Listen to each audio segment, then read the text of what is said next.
Ah, tipping. That awkward moment where you get to play the guessing game of how much extra cash to hand over to the person who served you a meal, brewed your coffee, or gave you a trim. As takeout, we still make server minimum wage. We are making $5 an hour, and that's not even 2 gallons of gas. But have you ever wondered how this charming custom became so prevalent in the US? And why are we tipping more than ever? I'm wondering about that as well. Let's start with the origin.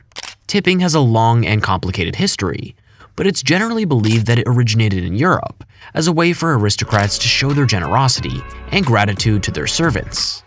The word tip may even come from the acronym TIP, which hilariously stands for to ensure promptitude. Way above minimum wage, so part of their incentive to work here versus maybe a big company that can afford to pay whatever wage is that I can also offer tips on top. So basically, if you want to speed up or upgrade your service, you had to whip out the old wallet. Classic move. But wait, there's more. This wonderful tradition of tipping did not remain confined to the old continent. Oh no. It crossed the Atlantic Ocean and landed on the shores of America, thanks to the elegant folks who took trips to Europe during the late 1800s and early 1900s. They just had to bring back the highfalutin habits of their European peers and flex their own wealth and status. But as always, not everyone was on board with the latest trend. Some Americans found tipping to be downright un-American, anti-democratic, and downright offensive. They argued that tipping created a class of subservient workers who had to rely on the whim of their customers, rather than being paid fairly for their efforts. Tipping was so despised in the early 1900s that some states tried to ban or limit it.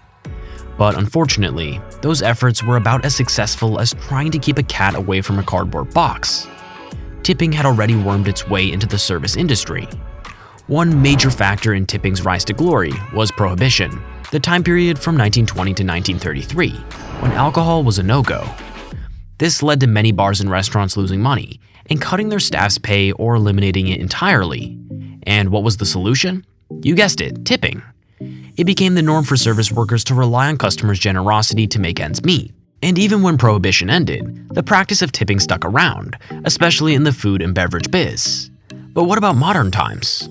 Well, tipping is still active and kicking, especially in places where service workers get the short end of the stick on wages. Federal law says employers can get away with paying these workers a measly $2.13 per hour, as long as tips fill in the rest to hit the $7.25 minimum wage. Isn't that just peachy? But of course, this system is often taken advantage of by employers who can't be bothered to keep track of their staff's tips, or who take a little off the top for themselves.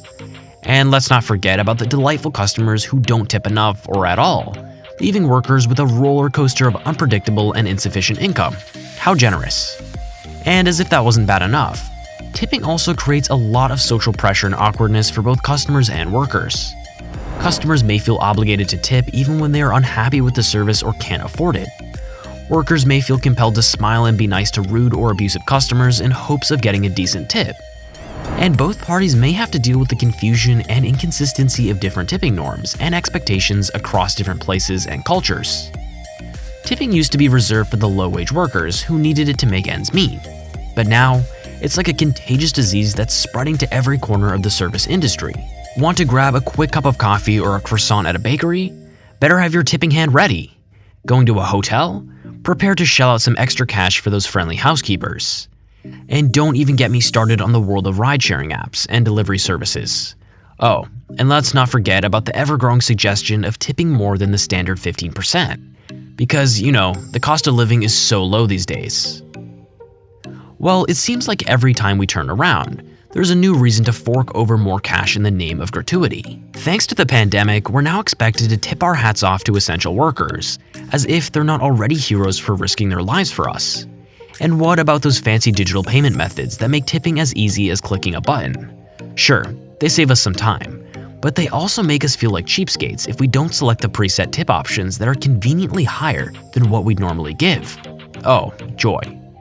As if the awkward decision of how much to tip wasn't enough. Now we have businesses using it as a sneaky way to make more money without raising prices. And let's not forget about how some customers use tipping as their way of giving feedback on the service, instead of, actually giving feedback directly. Also, another thing that people may disagree about is how tipping can be a fantastic way to show off your wealth and status to everyone in the vicinity. Some people tip extravagantly to impress their dates, their friends, or even strangers. Others tip modestly to avoid drawing attention or appearing arrogant. It's almost like tipping is a whole separate language, one that requires a decoder ring and a PhD in advanced mathematics to decipher. So what can we do about this tipping madness? Well, the truth is, there's no simple way to solve this tipping dilemma. Some people think we should ditch the whole tipping system and establish a fair wage structure for service workers. But of course, that would mean disrupting the established labor laws and industry customs, which would be a real hoot. Others propose that tipping should be totally voluntary, allowing customers to tip as they please. But that would require a level of transparency and education that seems about as likely as getting a unicorn to do your laundry. It's a tough one, but we must figure out whether we're supporting fair wages or contributing to a shady business scheme. We never know where our tips end up. Maybe they go to the hardworking staff who serve us with a smile. Or maybe they go to the shady bosses who exploit them with low wages. Maybe they motivate the staff to do a better job. Or maybe they make them feel entitled and resentful. It's a mystery that keeps us awake at night. Well, not really. But it does make us feel awkward every time we open our wallets, right? Let me think. I want to sound sympathetic, but who am I kidding? Most of us don't even care, and I know the reason very well. However, I can still give you some tips. Yes, that was a pun intended. It may help us to navigate this madness. First of all, when it comes to tipping, it's important to do your homework. Yes, don't be caught off guard when it comes to tipping. Research the customs and expectations of the place or service you plan to visit. Use online resources or ask people who have been there before. Or just wing it and hope for the best. But no matter what, be polite. Remember that the people serving you are human beings too. Shocking, I know. Don't use tipping as a way to take out your frustrations on them. And don't forget to throw in a smile or a compliment sometimes. It doesn't cost you anything, and it can make a big difference in their day. You never know what they are going through, and a little kindness can go a long way. And of course, if you're feeling extra generous, feel free to be a baller. If you've got money to burn, go ahead and tip big. Your generosity might make someone's day, or week. And if it doesn't, at least you can pat yourself on the back for being such a good person. And if you're not feeling it, that's okay too. You're not obligated to give anything, no matter what anyone tells you. And who cares if the worker is relying on tips to make a living? It's not your problem. That was harsh, I know. But hey, if you're feeling particularly bold, you could always try explaining your no-tipping policy to the server. Maybe they'll see the error of their ways and thank you for enlightening them. Or maybe they'll just spit in your food. Either way, it's worth a shot, right? And if all else fails, just stick to takeout.